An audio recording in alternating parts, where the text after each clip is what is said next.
آداب بچوں، آج کے سبق میں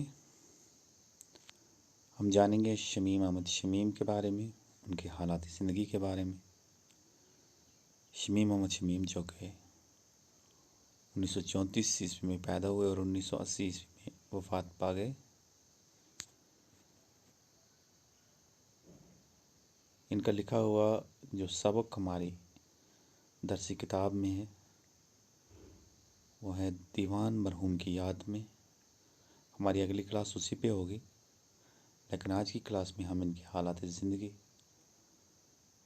اور مختلف پہلوؤں کے بارے میں جاننے کی کوشش کریں گے۔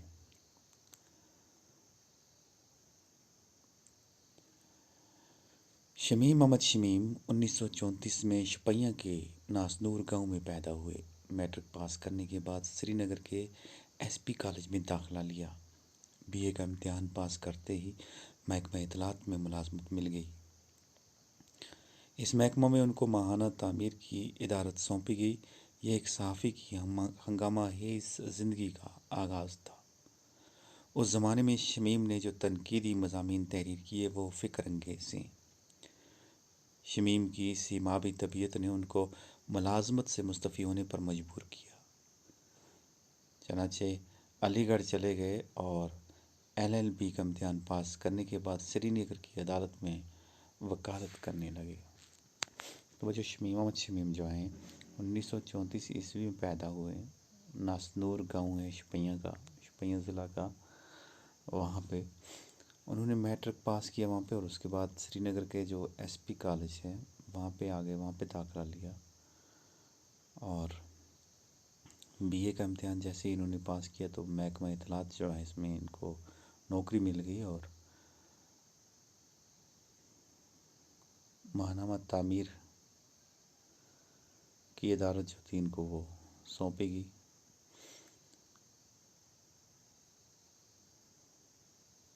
اور اس زمانے میں بھی انہوں نے تنقیدی مضامین لکھے جو کہ انتہائی فکر انگیز مانے جاتے ہیں۔ شمیم کی سیمابی طبیعت نے ان کو ملازمت سے مستعفی ہونے پر مجبور کر دیا۔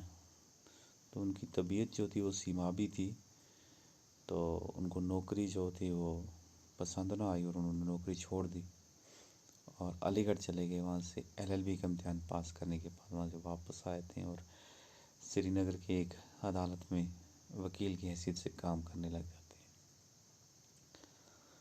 1964 میں ہفتہ روزہ آئینہ نکالنا شروع کیا۔ اس اخبار کے کالموں میں شمیم نے قلم سے وار کیے۔ وہ اپنی باریک بینی اور مردم شناسی سے بعض قداور شخصیات کو محض چند الفاظ میں سمیٹ لینے کا ہنر بھی جانتے تھے۔ شمیم احمد شمیم ملک کے پارلیمنٹ ممبر بھی رہ چکے ہیں۔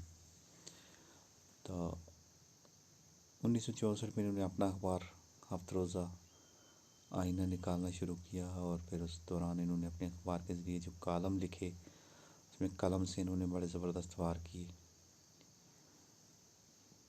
تو قلم سے وار کرنے کا مطلب ہے کہ انہوں نے ایسے مضامین لکھے جس سے زندگی کے مختلف گوشوں کو روشناس کروایا،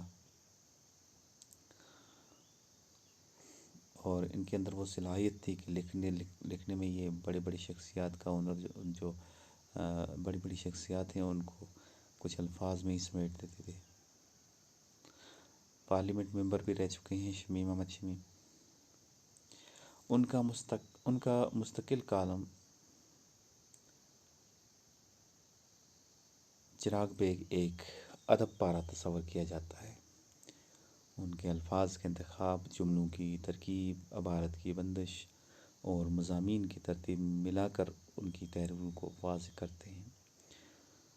تو مستقل ان کا کالم جو رہا تھا چراغ بیگ ایک ادب پارہ مانا جاتا ہے آج بھی، اور جو ان کا سٹائل تھا، الفاظ کس طرح سے اکٹھے کیے جاتے ہیں، جملوں کو کس طرح ترتیب دینا، تو ان کا ایک نرالا جو تھا طریقہ ان کی تحریر کو واضح کرتا ہے۔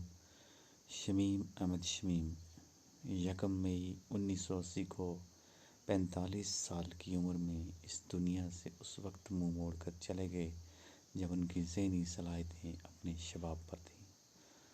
تو ابھی وہ بہت کم عمر تھے، 45 سال کی عمر میں ہی 1980 میں وہ دنیا فانی سے رخصت ہو گئے۔